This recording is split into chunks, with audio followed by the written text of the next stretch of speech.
मिनासान कोम्बानवा हारुगाकुइन नी योकोसो। आज हम स्टार्ट करेंगे जैपनीज़ अल्फ़ाबेट्स। ठीक है, जिस तरीके से उर्दू में अलिफ से लेके अल्फ़ाबेट्स होते हैं, इसी तरह इंग्लिश में ए से लेके जेड तक के अल्फ़ाबेट्स होते हैं, लेकिन जैपनीज़ में कुछ डिफरेंट सिनेरियो है। यहाँ पे क्या है कि यहाँ पे दो किस्म के अल्फ़ाबेट्स की जो हैं वो सीरीज़ हैं, दो किस्म के हुरूफ़ तहज्जी हैं। पहली कहलाती है हिरागाना। ठीक है, ही रा गाना, जैसे इसको ऐसे याद कर लें जैसे हीरा ने गाना गाया, हिरागाना। सेकंड है काताकाना। ठीक है, काताकाना। और थर्ड जो है बेसिकली ये, इसको मैं अल्फ़ाबेट्स नहीं कहूँगा, ये बेसिकली ड्राइंग्स हैं। यानी कि आप अपनी इन्फॉर्मेशन को, अपनी बात को ड्राइंग की शक्ल में कन्वे कर रहे हैं। जैसे आपने किसी को बताना है कि दरिया है, तो दरिया की आपने ड्राइंग बना दी, तो उससे समझ में आ गया कि ये दरिया है। ठीक है ना। तो हिरागाना, काताकाना और कांजी। हिरागाना और काताकाना बेसिकली ये अल्फ़ाबेट्स हैं। कांजी बेसिकली क्या है कि कांजी जो है ये ड्राइंग्स हैं।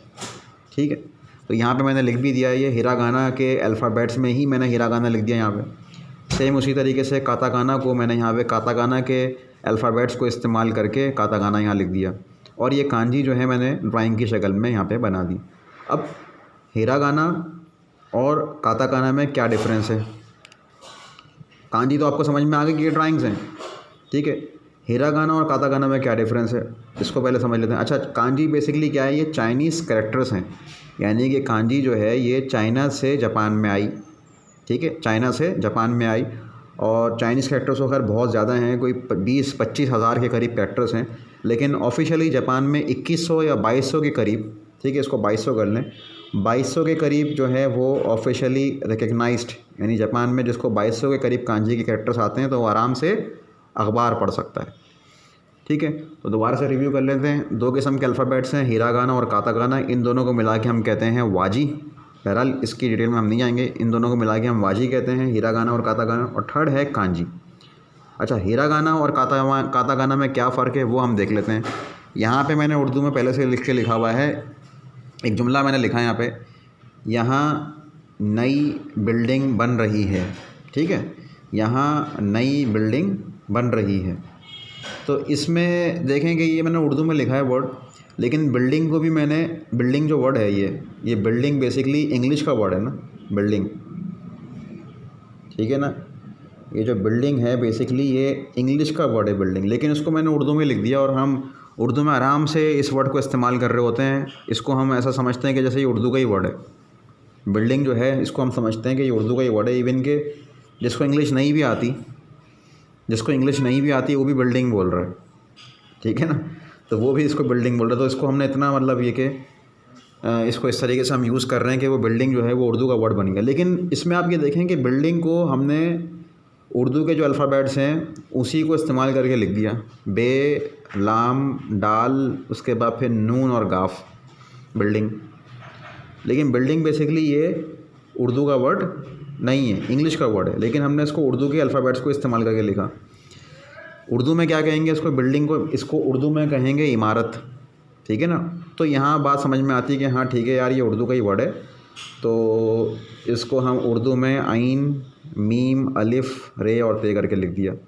तो बेसिकली मैं फ़र्क बता रहा हूँ हिरागाना और काताकाना में। जापानी क्या करते हैं, जैपनीज़ क्या करते हैं, तमाम वो अल्फाज जो कि बाहर से इम्पोर्ट हुए, यानी कि ये बिल्डिंग हमारा वर्ड तो नहीं है ना, ये बाहर का वर्ड है, फॉरेन वर्ड है, इंग्लिश वर्ड है, तो वो क्या करेंगे कि वो जो बिल्डिंग लिखेंगे ना, ये तमाम तो वो लिख देंगे हिरागाना में। जो जापानी अल्फाज हैं जो जापान में बने या जो जापान की ईजाद हैं, उन अल्फाजों को वो लिखेंगे हिरागाना में। अगर उसकी कांजी मौजूद है तो वो कांजी में लिख देंगे। लेकिन वो तमाम अल्फाज जैसे बिल्डिंग हो गया, इसी तरीके से पेन हो गया, ठीक है, इसी तरीके से जैसे पेन हो गया, पेन, PEN, पेन, या किसी भी मुल्क का नाम हो गया, जैसे पाकिस्तान हो गया, ठीक है, पाकिस्तान। इसी तरीके से बाहर के जैसे नाम है, जैसे आमिर हो गया। ठीक है, तो ये जो तमाम नाम है ये जापानी नाम तो नहीं है, पेन, पाकिस्तान, आमिर, ठीक है, इंडिया। इन तमाम नामों को वो किस में लिखेंगे, इन तमाम नामों को वो लिखेंगे काताकाना में। इन तमाम अल्फाजों को वो लिखेंगे काताकाना के अल्फ़ाबेट्स को इस्तेमाल करेंगे इसमें। ठीक है, तो काताकाना का पा, काताकाना का की, काताकाना का सू, काताकाना का ता और काताकाना का नुन गुन्ना, तो ये बन गया पाकिस्तान। सेम इसी तरीके से काताकाना का पे और काताकाना का नून गुन्ना, तो ये बन गया पेन। ठीक है, तो वो काताकाना में हम लिखेंगे, ऐसे ही मैं लिख के दिखा देता हूँ आपको ताकि आपको एक अंदाज़ा हो जाए। पाकिस्तान, ठीक है। और पेन लिखने के लिए ये हो गया पे और नून गुन्ना। तो यहाँ समझ में आ गया कि आपको नून गुन्ना कैसे बन रहा है। ठीक है, ये नून गुन्ना भी आपको थोड़ा सा एक रिव्यू मिल गया कि नून गुन्ना ये पाकिस्तान का ये नून गुन्ना आ गया, इसी तरह पेन का ये नून गुन्ना आ गया। बहरहाल हमें भी हम काताकाना और हिरागाना को समझ नहीं रहे, सिर्फ मैं बेसिक कॉन्सेप्ट समझा रहा हूँ कि दोनों में क्या फ़र्क है। तो क्या फ़र्क है, काताकाना आप कब इस्तेमाल करेंगे, जब आपको कोई फ़ॉरेन वर्ड, यानी कि जो जापानी वर्ड नहीं है, बाहर का वर्ड है, इंग्लिश का वर्ड है, उसको आप काताकाना में लिख देंगे। हाँ, जो जापानी अल्फाज हैं, जो जापान की ईजाद हैं, उसको अब हिरागाना में या फिर कांजी में लिखेंगे। अच्छा, बेसिकली ये अल्फ़ाबेट्स बनते किस तरीके से हैं, जो जापानीज़ अल्फ़ाबेट हैं, हिरागाना, काताकाना, इनकी आवाज़ें सेम हैं, लिखने का तरीका अलग अलग है। ठीक है, लिखने का तरीका इनका अलग अलग है।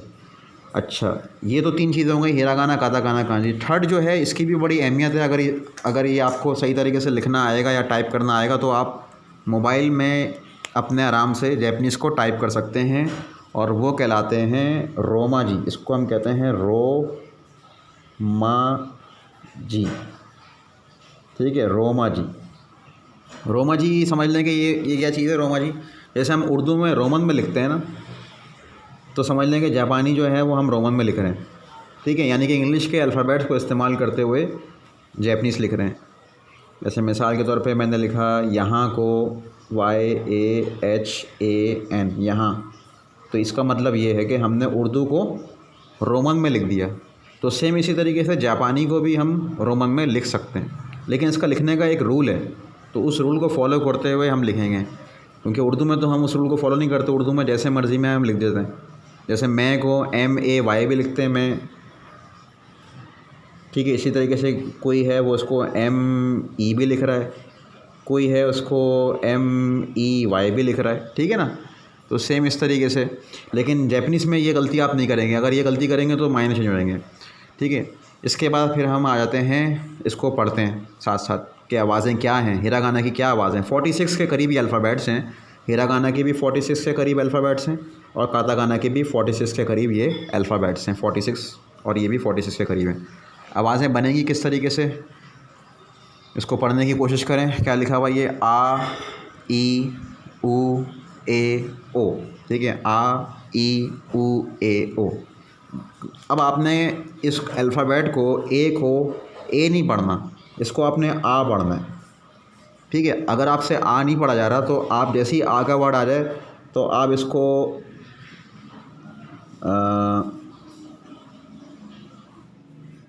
अमेरिका से याद कर लें। ठीक है, अमेरिका में जो आवाज़ आ रही है ना आ की, तो वो आवाज़ आपने निकालनी। कहीं पर भी आ आएगा, भले बीच में आ गया, अगर आ आएगा तो आपने इसको आ पढ़ना है, इसको ए नहीं पढ़ना, आ पढ़ना है। इसी तरीके से ये आ गया, देखें, इसको हम आज तक आई पढ़ते हुए हैं, आई। ठीक है, लेकिन हम ई भी पढ़ते हैं, अनकॉन्शियसली हम लोग इसको ई भी पढ़ते हैं, लेकिन गौर नहीं करते। तो ई कहाँ पे पढ़ते हैं हम, ये आई तो लिखा हुआ है, तो समझ लें कि ई, इसको अब हमने ई पढ़ना है, इसको आई नहीं पढ़ना, इसको ई पढ़ना है। यानी कि इलियास, समझ लें कि इलियास में जो आई लिखा हुआ आ रहा है, तो उसमें देखें ई की आवाज़ आ रही है ना, इलियास। ठीक है, तो इसको इलियास पढ़ना है, यानी ई पढ़ना है इसको। ठीक है, जहाँ पर भी आएगा तो ये हो गया आ, ई, ऊ। ये बड़ी मुश्किल से समझ में आता है, इसको लोग ऊ नहीं पढ़ पाते, इसको हमेशा लोग जो हैं वो यू पढ़ते हैं, यू। अब आप आज से इसको ऊ पढ़ेंगे, जापानीज़ लैंग्वेज में इसको हम ऊ पढ़ेंगे। अब ऊ कैसे याद करेंगे आप, इसको आप कर लेंगे ऊ, जैसे ये लिखा हुआ है उमर। ठीक है, ये क्या लिखा हुआ है, उमर लिखा हुआ है, तो उमर में जो यू है उसको हम ऊ पढ़ रहे हैं। ठीक है, तो जहाँ पर भी यू आ गया आप उमर से याद कर लें, जहाँ पर भी आई आ गया उसको इलियास से याद कर लें, जहाँ पर भी ए आ गया उसको अमेरिका से याद कर लें। तो हो गया आ, ई, ऊ। अब आ जाएं ए के ऊपर, ए कैसे याद होगा, तो ए को हम ई पढ़ते हुए हैं आज तक, ई पढ़ते हुए हैं, तो इसको आप याद कर लें कैसे, इसको आप याद कर लें एयरफोन से। ठीक है ना, इसको आप याद कर लें एयरफोन से। देखें, एयरफोन के अंदर एयरफोन जो लिखा हुआ है, इसमें आप ई को क्या पढ़ रहे हैं, क्या आवाज़ आ रही है इसमें, ए की आवाज़ आ रही है ना, एयरफोन। इसमें ईयरफोन की आवाज़ तो नहीं आ रही है ना, एयरफोन, एयरफोन। तो यहाँ पे आपने इसको ए पढ़ना है, ठीक है। यहाँ पे इसको ई को ए पढ़ना है, ओ को ओ ही पढ़ेंगे, ओ में कुछ करने की ज़रूरत नहीं है, इसको आप ओ ही पढ़ेंगे। तो दोबारा से इसको पढ़ें, रिपीट करें, आ ई ऊ ए ओ, अमेरिका, इलियास, उमर, एयरफोन और ओ, ठीक है। अब क्या करेंगे, अब इसमें कॉन्सोनेंट यानी कि इसमें आप आवाज़ें जोड़ते रहेंगे। अब क्या किया कि मैंने इसमें के की आवाज़ को जोड़ दिया, के। तो सेकंड आवाज़ क्या हो गई, का, की, कू, के को। ये अल्फ़ाबेट बन गए। ये जो आपने बोला आ ई ऊ ए ओ, ये 5 अल्फ़ाबेट भी हो गए भाई हिरागाना के। जैपनीज़ आपने 5 अल्फ़ाबेट पढ़ लिए। अब आपने आ को ई से मिलाया, ये बन गया आई, आई का मतलब है मोहब्बत। आ को ऊ से मिलाया तो ये बन गया आऊ, आऊ का मतलब होता है मिलना, मुलाकात करना। इसी तरीके से आ को ओ से मिला दिया तो ये बन गया आओ। देख रहे हैं आप, ये कमाल है इसका। आ को आपने ओ से मिलाया तो ये हो गया आओ, आओ का मतलब हो गया नीला या ब्लू। बात समझ रहे हैं। तो ये क्या है कि हमने शुरू है, मतलब ये एक अच्छी चीज़ है कि इसमें जैसे ही हमने अल्फ़ाबेट्स को जोड़ना शुरू किया, आवाज़ों को, एक वर्ड बन गया, एक अल्फाज बन गया।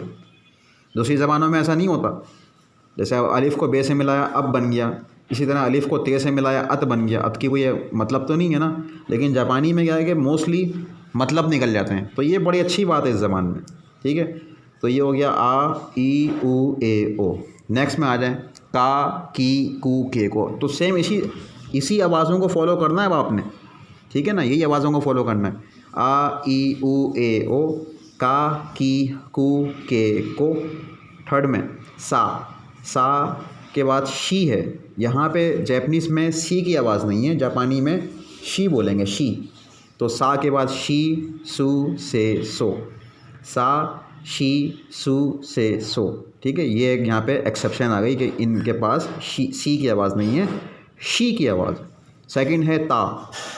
अब ता में देखें, ता, ची, सु, ते, तो यहाँ पे 2 आवाज़ें चेंज हो गई, 2 आवाज़ें चेंज हो गई, ठीक है। ता के बाद क्या है, ता, ची, सु, ते, तो ये ची और सु चेंज हो गई आवाज़। ता के बाद ती नहीं है, ची है, यानी कि ती की आवाज़ नहीं आएगी जैपनीज़ लैंग्वेज में, ती है ही नहीं। जैपनीज़ लैंग्वेज में ची की आवाज़ है। सेम इसी तरीके से तू की आवाज़ नहीं है जापानी ज़बान में, तू, ये क्या है, सु। तो ये भी तमाम अल्फ़ाबेट्स ही हैं, ठीक है। आ ई ऊ ए ओ, का, की, कू, के को, सा, शी, सु, से, सो, ता, ची, सु, ते, तो। अब इसमें और इसमें क्या फ़र्क है सु में, वो मैं बताता हूँ आपको। पहले ये चार्ट मुकम्मल कर लेते हैं, उसके बाद फिर बताऊँगा आपको कि इस सु में और इस सु में क्या फ़र्क है। उसके बाद फिर आ गया ना, नी, नू, ने, नो। फिर है हा, ही, फू। अब यहाँ पे हु नहीं है, यहाँ पे फू आ गया, ठीक है। यहाँ पे फू आ गया, हा, ही, फू, है, हो, हा, ही, फू, है, हो। उसके बाद फिर नेक्स्ट है मा, मी, मू, में, मो। मा, मी, मू, में, मो। ये सेम आवाज़ों को फॉलो करेंगे। एम की आवाज़ जो निकलेगी ये सेम आएगी, मा, मी, मू, में, मो, ठीक है। उसके बाद या में सिर्फ 3 आवाज़ें हैं। या के अंदर एक है या, दूसरी है यू और थर्ड है यो, ठीक है। या, यू और यो। अब आ जाए रा में, तो रा, री, रू, रे, रो, रा, री, रू, रे, रो। वा में सिर्फ 2 ही आवाज़ें हैं, एक है वा और दूसरी है वो। बीच की आवाज़ें गायब हो गई, बीच में है ही नहीं आवाज़, ठीक है।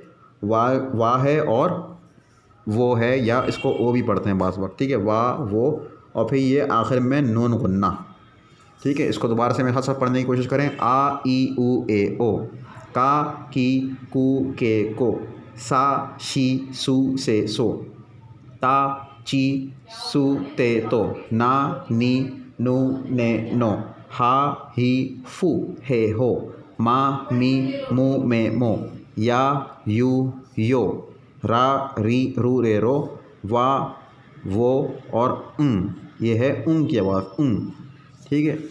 तो ये हमारा ये चार्ट यहाँ पे मुकम्मल होता है। तो इस चार्ट को हम ऐसे भी पढ़ते हैं, आ का सा ता ना, हा मा या रा वा। आधा चार्ट यहाँ पर हो जाएगा आपका मुकम्मल, यानी आ से लेके ना तक आ गया। तो इसको बोलेंगे आ का सा ता ना, हा मा या रा वा। आ का सा ता ना, हा मा या रा वा और आका सा ता ना, हा मा या रा वा। तो ये हमारा हिरागाना का चार्ट, ये मदर चार्ट है। इसको हम गोजून भी बोलते हैं। जितना ज़्यादा मतलब ये कि इसको, ये हो गया गोजून, ठीक है। ये आवाज़ें, ये मेन मदर आवाज़ें यही हैं, फिर बाकी आवाज़ें हम इससे ही निकालेंगे मज़ीद, वो फिर हम आगे देखेंगे, आगे चलेंगे। ये मदर चार्ट है, ठीक है। और इसमें जैसे मैंने बताया था अभी लास्ट टाइम के ये वाला सू और इस सू में क्या फ़र्क है, वो मैं बता देता हूँ आपको कि इस सू में और इस सू में क्या फ़र्क है। यहाँ पे टी आ रहा है लेकिन हम टी से पढ़ नहीं रहे, इसको सू ही पढ़ रहे हैं, तो क्या फ़र्क है। जैसे मिसाल के तौर पे मैं यहाँ लिख रहा हूँ सुज़ुकी, ठीक है, सुज़ुकी। तो सुज़ुकी में आप देखें, सुज़ुकी में ये वाला सू इस्तेमाल हो रहा है, ठीक है। सा शी सू में ये वाला सू इस्तेमाल नहीं हो रहा। अब ये सू कहाँ पे इस्तेमाल होगा, ये सू इस्तेमाल होगा जैसे आपने अक्सर देखा होगा लिखा हुआ टीवी में, वीडियोस में आपने देखा होगा, जैसे सुनामी कैसे लिखते हैं ये लोग, सुनामी ऐसे लिखते हैं। तो सुनामी बेसिकली जो वर्ड है ये जापानी वर्ड है सुनामी। इसका मतलब होता है बहुत बड़ी लहर, ठीक है, ख़तरनाक लहर, ऊंची लहर, गहरी लहर, सुनामी। अब सुनामी में देखें कि ये वाला सू आ रहा है, ठीक है ना, ये वाला सू आ रहा है, ये सू नहीं आ रहा है, ये वाला सू आ रहा है। तो यहाँ पे ये टी साइलेंट हो गया। अगर ये वर्ड स्टार्ट ही इससे हो रहा होगा तो टी को आप खामोश कर देंगे। अगर शुरुआत ही इससे हो रही होगी तो टी की आवाज़ नहीं आएगी। अगर ये वाला जो अल्फाज है ये कहीं बीच में आ गया तो फिर ये टी की आवाज़ निकलेगी। दोबारा से बता रहा हूँ मैं आपको, इसमें जो है टी की आवाज़ हम खामोश कर रहे हैं अगर कोई अल्फाज शुरुआती इससे कर रहा है, ठीक है। अगर कोई वर्ड में शुरुआती इसी हुरूफ से हो रही है, इसी लफ्ज़ से हो रही है, तो फिर हम टी की आवाज़ को खामोश कर देंगे, टी की आवाज़ नहीं आएगी। लेकिन अगर ये जो सू है ये अगर बीच में आ जाएगा दो अल्फाजों के तो फिर टी की आवाज़ आएगी। वो कैसे, मिसाल के तौर पे मिसाल दे रहा हूँ मैं आपको। अभी आप ख़ुद बोलेंगे कि हाँ ये हमने ख़ुद भी देखा है कहीं लिखा हुआ। ये क्या लिखा हुआ है, अब क्या लिखा हुआ है, ये मित्सुबिशी। तो हम क्या पढ़ते हैं इसको, मित्सुबिशी तो नहीं पढ़ते ना, इसको हम पढ़ते हैं मित्सुबिशी। तो ये जब बीच में आ गया तो टी की आवाज़ आ रही है, ठीक है, तो ये हो गया मित्सुबिशी। लेकिन अगर शुरुआती इससे कर रहा है तो फिर टी की आवाज़ नहीं आ रही, टी साइलेंट कर, जैसे सुनामी। तो ये फ़र्क था इसमें सू में और तुसू में, ठीक है। तो इसके बाद फिर नेक्स्ट जो लेक्चर है उसमें फिर हमारी हिरागाना की प्रैक्टिस है और कातागाना की प्रैक्टिस है। उम्मीद करता हूँ कि आपको ये कॉन्सेप्ट समझ में आया होगा हिरागाना के चार्ट में, हिरागाना के अल्फ़ाबेट्स का। जा कोको दे ओवारिमाशो, दोमो आरिगातो गोजाइमाशिता।